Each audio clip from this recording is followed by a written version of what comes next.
आज से मैं शिव चर्चा शुरू करने जा रही हूँ। मैं शिव को गुरु बनाई हूँ। जितने भी भाई बहना सुन रहे हैं, सब आप लोग भी शिव को गुरु बनाइए, क्योंकि वो सबसे ऊंचे सत्ता पर बैठे हुए हैं। कालों के काल हैं, महाकाल हैं, देवों के देव हैं, महादेव हैं। जानते हैं आप लोग कि जीवन में, हर लोगों के जीवन में एक गुरु का होना ज़रूरी है, क्योंकि गुरु ही हमें ज्ञान देते हैं। ज्ञान के बिना जीवन अधूरा है, इसलिए हमें गुरु से ज्ञान प्राप्त करना है। और शिव को हमने गुरु बनाया है, और शिव को गुरु बनाने के लिए हमें भैया हरिंद्रानंद भैया 3 सूत्र दिए। पहला है दया मांगना, दया में बोलना है, हे शिव आप मेरे गुरु हैं, हम आपकी शिष्या हैं, मुझ शिष्या पर दया कर दीजिए। दूसरा है चर्चा करना, सभी लोगों को बताना है कि शिव हमारे गुरु हैं। आपके भी हो सकते हैं, आप उन्हें बना कर देखिए, आजमा कर देखिए। उन्हें आजमाना क्या है, वो तो सारे सृष्टि को चला रहे हैं।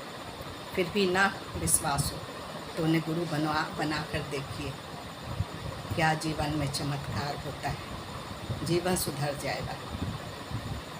तीसरा है दया, नमः शिवाय से प्रणाम करना। नमः शिवाय से प्रणाम करने में पूरे ध्यान से, मन योग से गुरु के चरणों में प्रणाम करना है। भैया हमें 3 सूत्र दिए हैं, जो बहुत ही अनमोल हैं, बहुत ही महत्वपूर्ण हैं। दया मांगने में सबसे पहले अहंकार का त्याग होता है। लोग समझता है जीवन में कि हमने ये किया, वो किया, वो किया, लेकिन नहीं, अहंकार बिल्कुल नहीं करना है। अहंकार का हम लोग परिणाम इतिहास उलट कर देख लें कि रावण की क्या गति हुई अभिमान के कारण। फिर जो भी दिए हैं, हमें गुरु दिए हैं, जो भी हम लोग कर रहे हैं उन्हीं के ऊर्जा से कर रहे हैं।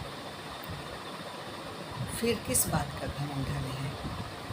अरे जीवन मिला है, बहुत ही अनमोल मिला है। इसी जीवन में हम अच्छे कर्म के द्वारा अपने पापों का नाश कर सकते हैं, हम अपना जीवन सुधार सकते हैं।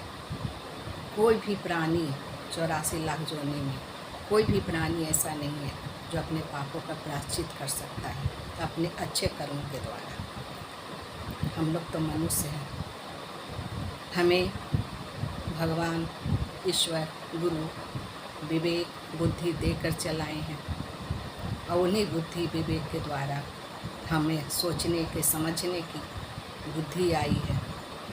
हम अच्छे कर्म करें जीवन में, हमारे द्वारा किसी को एक आंसू भी ना आए, इतना प्रयास होना चाहिए। अच्छे अच्छे कर्म करेंगे तो हो सकता है कि प्रारब्ध में जो हम गलतियाँ की हैं वो उसकी कर्तित हो जाए, क्यों ना हो, क्योंकि हमारे गुरु शिव हैं, वो कल्याणकारी हैं, सब पर कल्याण करते हैं।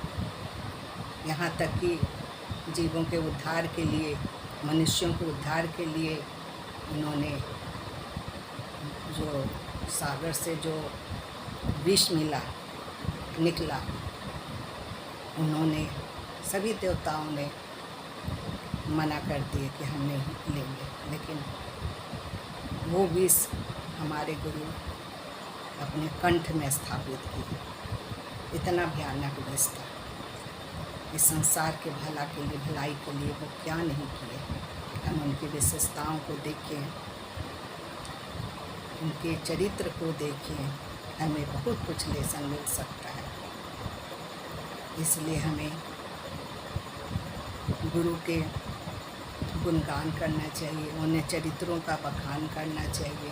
जो 3 सूत्र दिया गया है, उन 3 सूत्रों का हम लोग पालन करें, और अच्छे अच्छे कर्म करते हुए हम लोग अपना जीवन यापन करें। हर शनिवार को मैं शिव चर्चा में जाती हूँ, वहाँ एक प्रश्न रखा जाता है, और उस प्रश्न का हम लोग अपने अपने बुद्धि विवेक के द्वारा चर्चा करते हैं।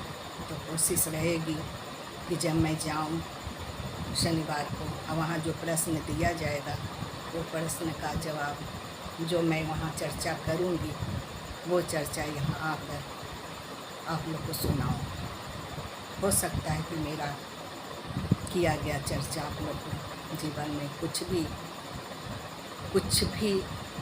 फ़ायदा करे, ताकि आप भी शिव को गुरु बनाएं और गुरु बनाकर हम लोग को तो बहुत गौरवान्वित महसूस करते हैं। इसलिए आप लोग से भी निवेदन है, जो लोग नहीं बनाए हैं उन्हें बनाकर देखिए। गुरु को जीवन बहुत ही अच्छी तरह गुजरेगा। इन्हीं चंद शब्दों के साथ मैं अपनी वाणी को विराम देती हूँ। मेरा प्रणाम स्वीकार।